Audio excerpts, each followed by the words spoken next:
R S. Suppose P Q R S is a square, तो आपको बोला है कि ये जो स्क्वायर फील्ड है it is having the same area as the area of rhombus, तो इसका साइड क्या होगा हमको निकालना है। तो चलो मैं आपको अच्छे से और समझाता चलता हूँ ना। देखो हमको निकालने बोला है side of square,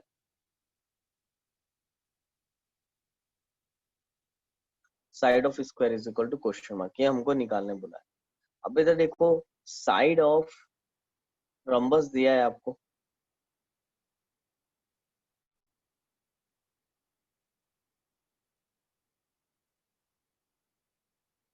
which is equal to 81 metre, और उसका अल्टीट्यूड दिया हुआ है which is equal to 25 metre, right.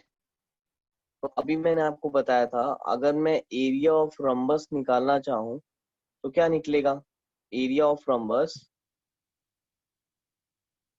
Must be equal to base into height होता है, right. Area of rhombus is nothing but base into height. तो बताओ base कितना है हमारा, ये 81 मीटर, इंटू हाइट कितना है हमारा यहाँ पर 25 मीटर, तो 81 इंटू 25 कर लो। क्योंकि देखो 90 डिग्री की जो लाइन होती है, अल्टीट्यूड जो होता है that is nothing but your height, ठीक है। तो हाइट दिया हुआ है और ये उसके रिगार्डिंग में ये इसका बेस हो गया। जो भी परपेंडिकुलर लाइन जहाँ टच करती है उसको हम उसका बेस बोलते हैं, तो ये बेस और ये हाइट, ठीक है। तो बेस इंटू हाइट से आप यहाँ पर इसका एरिया निकाल लोगे, कितना आएगा ये आपका, रफ में कैलकुलेट करके देखो एक बार। तो ये है 81 इंटू 25, मेरे ख्याल से ये आएगा आपका 2025 मीटर स्क्वायर, राइट। ये आएगा आपका 2025 मीटर स्क्वायर। ना अब आगे पढ़ो, क्वेश्चन में आगे क्या दिया हुआ है आपको। क्वेश्चन में ये दिया है बेटा कि साफ साफ अगर आप क्वेश्चन की स्टेटमेंट देखोगे, बुक को सामने ओपन करके रखो, तो आपको दिया हुआ है कि, चलो मैं यहाँ पर आपको एक बार क्वेश्चन दिखाई देता हूँ। क्वेश्चन में दिया है कि what is the side of a square field which has the same area as that of rhombus.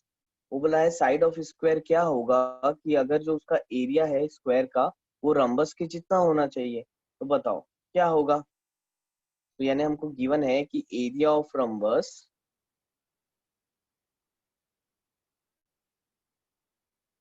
Must be equal to area of square. तो बताओ एरिया ऑफ रम्बस हमने अभी निकाला है, कितना निकला है हमारा area of rhombus 2025, right. Now area of square, अब एरिया ऑफ स्क्वायर क्या होगा, हमको मालूम है एरिया ऑफ स्क्वायर क्या होता है, साइड स्क्वायर। ये स्क्वायर इधर ट्रांसफर कर दो, तो साइड कितनी आ जाएगी, स्क्वायर रूट ऑफ 2025, राइट। अब आपको इसका स्क्वायर रूट निकालना है, चलो स्क्वायर रूट निकालेंगे। प्राइम फैक्टराइजेशन से निकालते थे हम स्क्वायर रूट, तो ये 3 के टेबल से जाएगा पहले, क्योंकि सम इसका 9 आ रहा है, 5 6 7 8 9, 3 के टेबल से जाएगा, 3 6 18, अगेन 2, तो 3 7 21, अगेन 1, 3 5 15,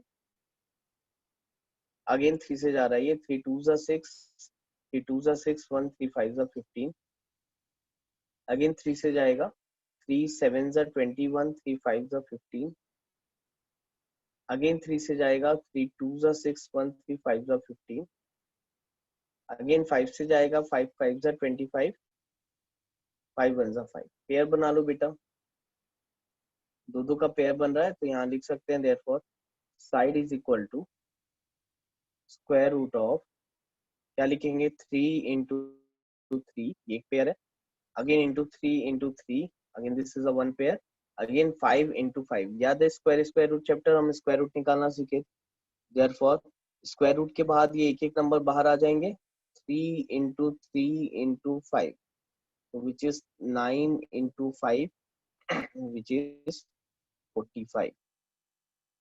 तो साइड ऑफ स्क्वायर आ गया आपका 45 मीटर, ठीक है। तो ये आपको that is your answer 45 metre.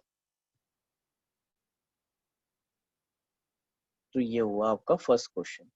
Again ये चैप्टर अच्छा है, मैंने स्टार्टिंग में ही बताया कि ये चैप्टर अच्छा है और बन जाएगा आराम से। अगर आप क्वेश्चन को ध्यान से पढ़ो, दिमाग लगाओ, तो आपसे सारे क्वेश्चन बन जाएंगे। तो therefore side is coming out to be 45 metre, that is your answer. ठीक है, तो वीडियो को पॉज करके आराम से इसको नोट डाउन कर लो, समझ समझ के पढ़ना, बिना समझे पढ़ने का फिर कोई फायदा नहीं। Now next question, find the area of rhombus having side equal to 13 centimeter and one of its diagonal is 10 centimeter. तो बेटा now I am giving you this question as a homework, क्योंकि ये जो क्वेश्चन है हमने last chapter के last lecture में मैंने आपको जो रंबस वाला एक क्वेश्चन कराया था, diagonal bisect each other at 90 degree, अगर आप लोग को याद होगा तो वहां पर ये सेम क्वेश्चन हमने किया। उसमें एक साइड दिया था, एक डायगोनल दिया था। तो डायगोनल ये 10 सेंटीमीटर, तो 5 में ब्रेक हो जाएगा, राइट एंगल ट्रायंगल बनाएंगे, पाइथागोरस थ्योरम का यूज करके निकालेंगे। तो again it is as it is same question है। I am giving this question as a homework for you. Last lecture में ही मैंने करवाया है, तो जिनको थोड़ा समझना है तो प्लीज लास्ट लेक्चर देख लेना। That is why I am giving this question as a homework. Now next third question दिया है, the diagonal of a rhombus are 12 centimetre and 8.5 centimetre, find its area. Again बहुत easy question है third. तो चलो third question करते हैं। Second question same बेटा पहले बता चुका हूँ, इसलिए नहीं बता रहा हूँ, आपसे बन जाना चाहिए। सेम क्वेश्चन है, कोई अंतर नहीं। The diagonals of a rhombus are 12 centimeter and 8.5 centimeter. अब ध्यान से देखो, डायगोनल ऑफ रोम्बस दिया है हमको, दो डायगोनल दिया है। तो क्वेश्चन नंबर 3 में हमको गिवन क्या है, diagonals of rhombus are given, यानी कि D1 दिया है, फर्स्ट डायगोनल दिया है 12 सेंटीमीटर, और D2 दिया है आपका सेकंड डायगोनल,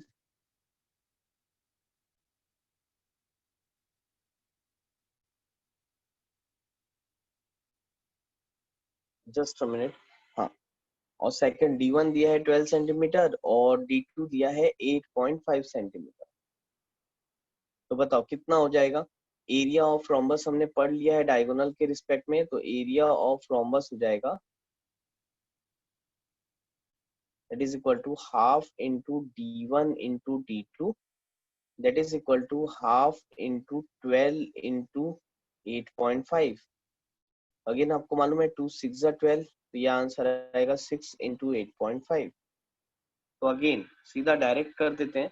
अगर 6 इंटू 8.5 करूंगा मैं, तो मेरा ये आएगा 1 कैरी 5 कैरी नहीं 50 51, 51 आ रहा है। चेक करो 6 into 8.5, yes, it is coming out to be 51। ठीक है, सॉल्व करके देखना एक बार, 51 आएगा। Now this is your answer, 51 centimetre square. ठीक है, again fourth question I am giving you homework बेटा, सेम क्वेश्चन है। The area of rhombus is 360। अब इसमें एरिया दिया है, एक डायगोनल दिया है, अदर डायगोनल निकालना है। सेम फॉर्मूला लगाओगे, area is equal to half into D1 into D2। अब ध्यान से देखो, इस क्वेश्चन में आपको एरिया गिवन है और एक डायगोनल D1 गिवन है। तो बस यही इक्वेशन रखना है, एरिया रखोगे D1 रखोगे, आपका D2 निकल जाएगा। राइट, क्रॉस मल्टीप्लाई करना, D2 निकल जाएगा। राइट, नाउ मैं आपको इसका फिफ्थ क्वेश्चन भी बता देता हूँ। Fifth question is again very easy. Fifth question क्या बोला है, the area of rhombus, same type की क्वेश्चन है तो आपको प्रॉब्लम नहीं जाएगी। Area of rhombus is 96 square metre, यानी मीटर स्क्वायर, और पैरामीटर दिया हुआ है 32 मीटर। ठीक है, बोला है फाइंड इट्स अल्टीट्यूड, अल्टीट्यूड निकालना। Again very simple. अब देखो, perimeter of rhombus is equal to होता है 4 इंटू साइड, ये हमको मालूम है। और पैरामीटर दिया है कितना, 32 मीटर, तो पैरामीटर की जगह 32 रख दो, that is equal to 4 into side. तो यहाँ से साइड बड़े ही आसानी से आ जाएगा, that is 32/4 must be equal to side. ठीक है, तो ये आ जाएगा आपका 4 8 जा, तो साइड आ गया आपका 8 मीटर, राइट। अब देखो साइड आ गया बेटा 8 मीटर।